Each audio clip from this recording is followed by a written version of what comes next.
गायत्री और उसकी प्राण प्रक्रिया। गायत्री द्वारा प्राण शक्ति का अभिवर्धन। पंडित श्री राम शर्मा आचार्य जी द्वारा लिखित पुस्तक गायत्री मंत्र के शब्दार्थ से प्रकट है कि यह मनुष्य में सन्निहित प्राण तत्व का अभिवर्धन उन्नयन करने की विद्या है।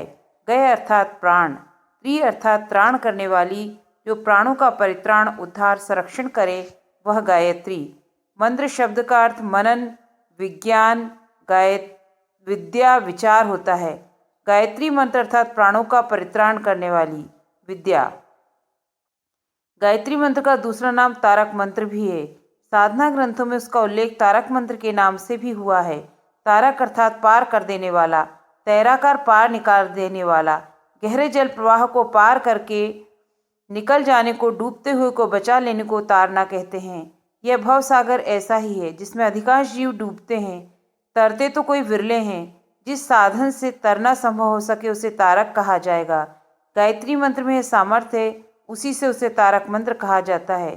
प्राण शक्ति की न्यूनता होने पर प्राणी समुचित पराक्रम कर सकने में असमर्थ रहता है और उसे अधूरी मंजिल में ही निराश एवं असफल हो जाना पड़ता है। क्या भौतिक, क्या आध्यात्मिक, दोनों क्षेत्रों में अभिष्ट सफलता के लिए आवश्यक सामर्थ्य की जरूरत पड़ती है। इसके बिना प्रयोजन को पूर्ण कर सकना, लक्ष्य को प्राप्त कर सकना असंभव है। इसलिए कोई महत्वपूर्ण सफलता प्राप्त करने के लिए उसके आवश्यक साधन जुटाना आवश्यक होता है। कहना न होगा कि भौतिक उपकरणों की अपेक्षा व्यक्तित्व की प्रखरता एवं ओजस्विता कहीं अधिक आवश्यक है। गायत्री का उपयोग करने के लिए भी शौर्य, साहस और संतुलन चाहिए। बढ़िया बंदूक हाथ में है पर मन में भीरुता, घबराहट भरी रहे तो वह बेचारी बंदूक क्या करेगी? चलेगी ही नहीं। चल भी गई तो निशाना ठीक नहीं लगेगा। दुश्मन सहज ही उससे इस बंदूक को छीनकर उल्टा आक्रमण कर बैठेगा। इसके विपरीत साहसी लोग छत पर पड़ी ईंटों से और लाठियों से डाकुओं का मुकाबला कर लेते हैं। साहस वालों की ईश्वर सहायता करता है, यह उक्ति निरर्थक नहीं है। सच तो यही कि समस्त सफलताओं के मूल में प्राण शक्ति ही साहस, जीवट, दृढ़ता, लगन, तत्परता की प्रमुख भूमिका संपादित करती है और यह सभी विभूतियां प्राण शक्ति की सहचरी हैं। प्राण ही वह तेज है जो दीपक के तेल की तरह मनुष्य के नेत्रों में, वाणी में, गतिविधियों में, भाव भंगिमाओं में, बुद्धि में, विचारों में प्रकाश बनकर चमकता है। मानव जीवन की वास्तविक शक्ति यही है। इस एक ही विशेषता के होने पर अन्यान अनुकूलताएं तथा सुविधाएं स्वमेव उत्पन्न, एकत्रित एवं आकर्षित होती चली जाती हैं। जिसके पास यह विभूति नहीं, उस दुर्बल व्यक्तित्व वाले संपत्तियों को दूसरे बलवान लोग अपहरण कर ले जाते हैं। घोड़ा अनाड़ी सवार को पटक देता है। कमजोर की संपदा, जर जोरू जमीन दूसरे के अधिकार में चली जाती है। जिसमें संरक्षण की सामर्थ्य नहीं, वह उपार्जित संपदाओं को भी अपने पास बनाए नहीं रख सकता। विभूतियां दुर्बल के पास नहीं रहती। इस तथ्य को ध्यान में रखते हुए विचारशील लोगों को अपनी समर्थता, प्राण शक्ति बनाए रखने तथा बढ़ाने के लिए भौतिक एवं आध्यात्मिक प्रयत्न करने पड़ते हैं। आध्यात्मिक प्रयत्नों में प्राण शक्ति के अभिवर्धन की सर्वोच्च प्रक्रिया गायत्री उपासना को माना गया है। उसका नामकरण इसी आधार पर हुआ है। शरीर में प्राण शक्ति ही निरोगता, दीर्घ जीवन, पुष्टि एवं लावण्य के रूप में चमकती है। मन में वही बुद्धिमत्ता, मेधा, प्रज्ञा के रूप में प्रतिष्ठित रहती है। शौर्य, साहस, निष्ठा, दृढ़ता, लगन, संयम, सहृदयता, सज्जनता, दूरदर्शिता, विवेकशीलता के रूप में प्राण शक्ति की ही स्थितियां आंकी जाती है। व्यक्तित्व की समग्र तेजस्विता का आधार यह प्राण है। शास्त्रकारों ने इसकी महिमा को मुक्त कंठ से गाया है और जन साधारण को इस सृष्टि की सर्वोच्च प्रखरता का परिचय कराते हुए बताया है कि वे भूले न रहें। इस शक्ति स्रोत को, इस भंडागार को ध्यान में रखें और यदि जीवन लक्ष्य में सफलता प्राप्त करनी हो तो इस तत्व को उपार्जित, विकसित करने का प्रयत्न करें। प्राणवान बने और अपनी विभिन्न शक्तियों में प्रखरता उत्पन्न होने के कारण पग पग पर अद्भुत सफलताएं, सिद्धियां मिलने का चमत्कार देखें। प्राण की न्यूनता ही समस्त विपत्तियों का, अभावों और शोक संतापों का कारण है। दुर्बल पर हर दिशा में आक्रमण होता है। देव भी दुर्बल का घातक होता है। भाग्य भी उसका साथ नहीं देता। मृत लाश पर जैसे चील कौवे दौड़ पड़ते हैं, वैसे ही हीन सत्व मनुष्य पर विपत्तियां टूट पड़ती हैं। इसलिए हर बुद्धिमान को प्राण का आश्रय लेना ही चाहिए। प्राणो वै बलम, प्राणो वै अमृतम, आयु प्राणा, प्राणो वै सम्राट। बृहदारण्यक। प्राण ही चले, प्राण ही अमृत है, प्राण ही आयु है, प्राण ही राजा है। यो वै प्राणः सा प्रज्ञा, या व प्रज्ञा सा प्राणः। कौ। जो प्राण है सो ही प्रज्ञा है, जो प्रज्ञा है सो ही प्राण है। यावद्धस्मिन् शरीरे प्राणो वसति तावदायुः। कौशितकी। जब तक इस शरीर में प्राण है तभी तक जीवन है। प्राणो वै सुशर्मा सुप्रतिष्ठानः। शतपथ ब्राह्मण। प्राण ही शरीर रूपी नौका की सुप्रतिष्ठा है।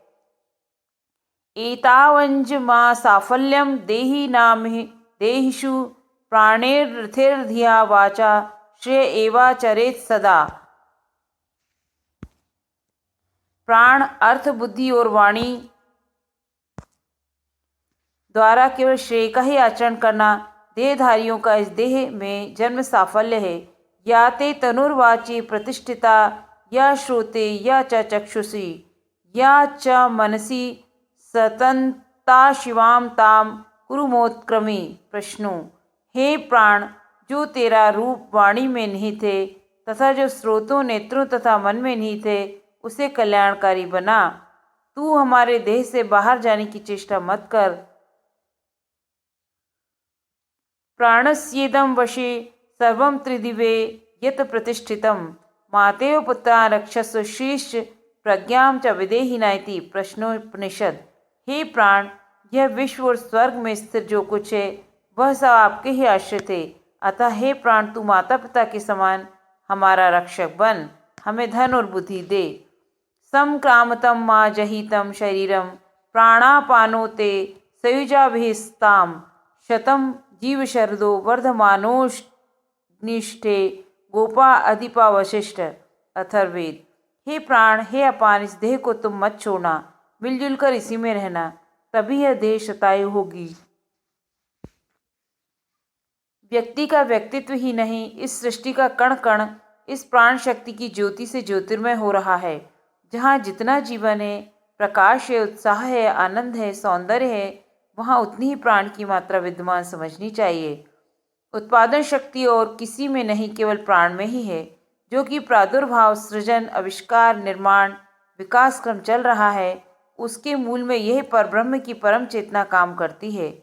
जड़ पंच तत्वों के चैतन्य की तरह सक्रिय रहने का आधार यह प्राण है। परमाणु उसी से सामर्थ्य ग्रहण करते हैं और उसी की प्रेरणा से अपनी धुरी तथा कक्षा में हैं। विश्व ब्रह्मांड के समस्त ग्रह नक्षत्रों की गतिविधियां इसी प्रेरणा शक्ति से प्रेरित है। कहा भी गया है, प्राणाद्वेयव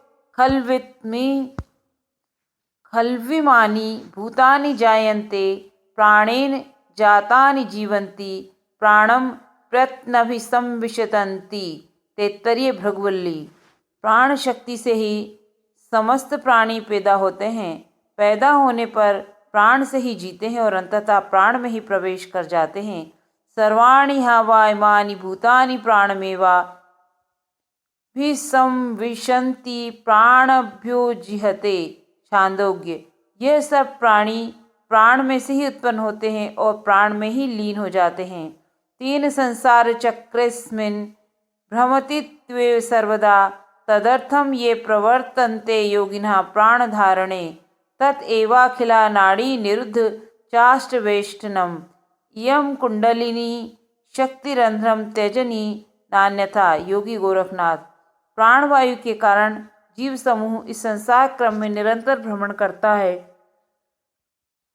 योगी लोग दीर्घ जीवन प्राप्त करने के लिए इस वायु को स्थिर करते हैं। इसके अभ्यास से नाड़ियां पुनः कामादि अशुद्धों से दूषित नहीं हो पाती। नाड़ी शुद्ध होने पर कुंडलिनी शक्ति अपने रंध्र को छोड़ देती है, अन्यथा नहीं छोड़ती। सोयमा प्रकाशः प्राणेन बृहत्याविश्च तद्यथायामाकाशः प्राणेन बृहत्या विष्टब्ध एव सर्वाणि भूतानि अपि पिपीलिकेभ्यः प्राणिते बृहत्यावष्ट्व्यानितेव्यं विद्यात्। ऐत्रेय। प्राण ही इस विश्व को धारण करने वाला है। प्राण की शक्ति से ही यह ब्रह्मांड अपने स्थान पर टिका हुआ है। चींटी से लेकर हाथी तक सब प्राणी इस प्राण के ही आश्रित हैं। यदि प्राण ना होता तो जो कुछ हम देखते हैं कुछ भी न दिखता। अपश्यम गोपाप निपद्यमान माँ च परा च पथिभिश्चरन्तं साध सधीचिः सह विपूर्चिवसान आवरिवर्ती भुवनेश्वता ऋग। मैंने प्राणों को देखा है, साक्षात्कार किया है। यह प्राण सब इंद्रियों का रक्षक है। यह कभी नष्ट होने वाला नहीं है। यह भिन्न भिन्न मार्गों अर्थात नाड़ियों से आता जाता है। मुख और नासिका द्वारा क्षण क्षण में शरीर में आता है और फिर बाहर चला जाता है। यह प्राण शरीर में वायु रूप से है, पर अधिदेवता के रूप में यह सूर्य है। यह विश्वव्यापी प्राण शक्ति जहाँ जितनी अधिक मात्रा में एकत्रित हो जाती है, वहाँ उतनी ही सजीवता दिखाई देने लगती है। मनुष्य में इस प्राण तत्व का बाहुल्य ही उसे अन्य प्राणियों से अधिक विचारमान, बुद्धिमान, गुणवान, सामर्थ्यवान एवं सुसभ्य बना सकता है। इस महान शक्तिपुंज का प्रकृति प्रदत्त उपयोग करने तक ही सीमित रह जाए तो केवल शरीर यात्रा ही संभव हो सकती है और अधिकांश नर पशुओं की तरह केवल सामान्य जीवन ही जिया जा सकता है। पर यदि उसे अध्यात्म विज्ञान के माध्यम से अधिक मात्रा में बढ़ाया जा सके तो गई गुजरी स्थिति से ऊंचे उठकर उन्नति के उच्च शिखर तक पहुंच सकना संभव हो सकता है।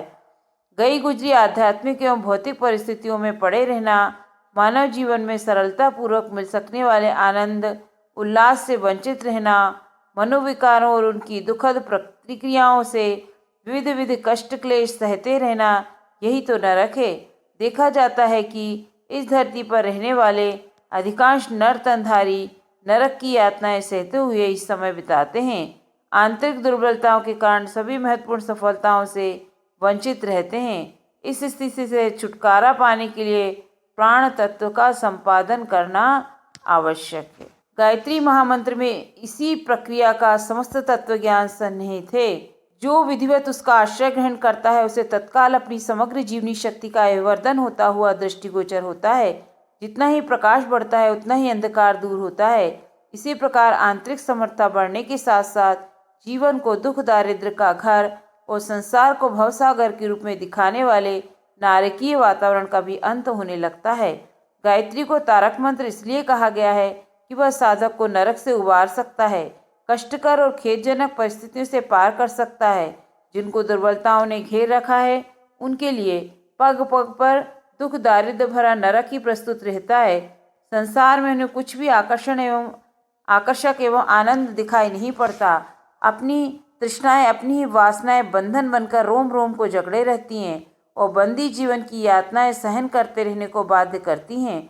क्योंकि यह परिस्थितियां हमारी अपनी विनिर्मित की हुई होती हैं।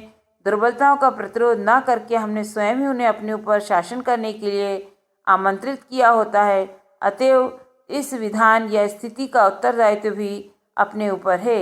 जब हम मानवोचित पुरुषार्थ अपनाकर प्राण प्रतिष्ठा के लिए तत्पर होते हैं, गायत्री उपासना का आश्रय लेते हैं, तो इन विपत्तियों से सहज ही छुटकारा मिल जाता है। डूबने वाली स्थिति बदल जाती है और हम तर कर पार होने लगते हैं। गायत्री का महत्व वर्णन करते हुए ऋषियों ने उसे तारक मंत्र बताया है और कहा है जो उसकी शरण पकड़ लेगा उसे भव बंधनों से, भव सागर से, नरक से उबरने में देर न लगेगी। यह महाशक्ति उसे डूबने से बचा लेगी और पार उतरने का उपक्रम बना देगी। देखिए, गायत्रा परमं नास्ति दिवि चेह च पावनम हस्तत्राण प्रदा देवी पतताम नर कार्णवे। शंख स्मृति।